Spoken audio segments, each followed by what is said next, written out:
Good morning, doctor. Today, compliance. Compliance in dentistry, compliance in orthodontics.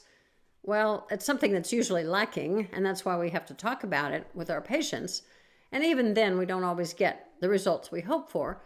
But let me talk to you a little bit about compliance. First of all, compliance is something we need when we give a patient elastics, orthodontic elastics to wear to correct, say, a class 2 or a class 3 or an open bite.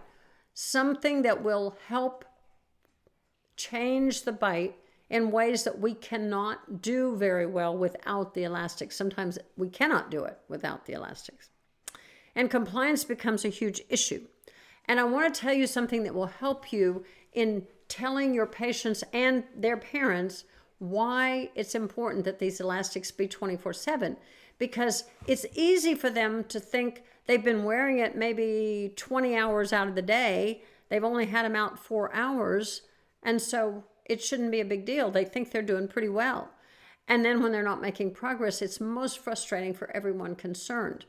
So here's what I say to them. I explain it this way. First of all, when you wear your rubber bands, just like braces, it's putting forces on your teeth. It's pulling or pushing, so to speak, on the teeth to make them move.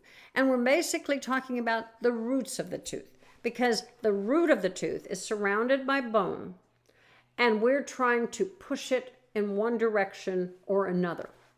The root, again, surrounded by bone. As we put a force to pull the root this way, I tell the patient, it leaves a what?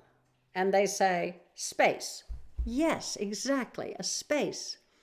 Now, that space is microscopic, but it's a space. And the minute you take that force off, that tooth begins relapsing across the space.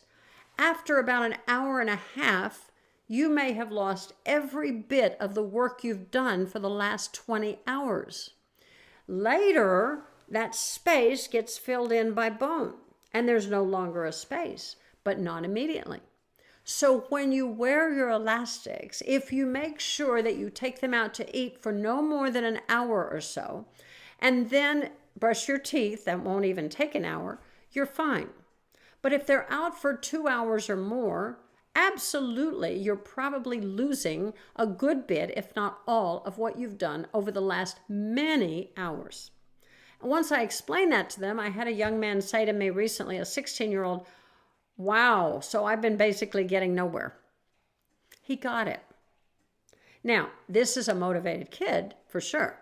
Some kids are kind of like, okay. And the mothers are kind of like, oh my gosh, we're not getting anywhere. Either way, it's wonderful when you have a motivated teenager, but the reality is they have a mama for a reason. So if mom gets it, be sure you have that conversation in front of mama. If mom gets it, you're on the right track, because she can help better. Now, that's a very helpful explanation for the necessity of constant 24/7, except for quick eating and brushing teeth times with elastics out of the mouth. And moms will say to me, I can't follow him around. I can't go to school with him. I can't make sure he puts it right back in. And I say, that's correct, of course. Although I must tell you, I had a mom recently who said to me, well, let me back up here. I said, oh my gosh, he's moved his teeth. He's had about 2 millimeters of change in his class 2, it happened to be, over the last month. This is fantastic. I said, you've been wearing them a lot more. You've been wearing them well.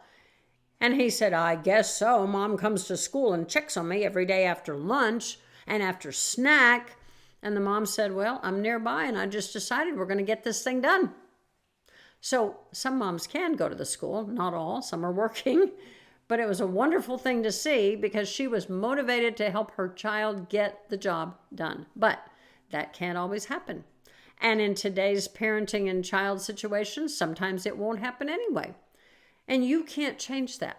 But by explaining it, hopefully you can motivate the child and the mom to be better at their respective tasks in getting this done. The point of the story is that mom needs to know, as well as your child patient, It's the same thing I've said before about my son, who's now a dentist, saying to me, "How many times did you tell me to brush my teeth growing up?" Many, many, many. Multiply the years times 2 times 365, you can figure it out. That's why children have moms and dads. That's what we need to expect of them.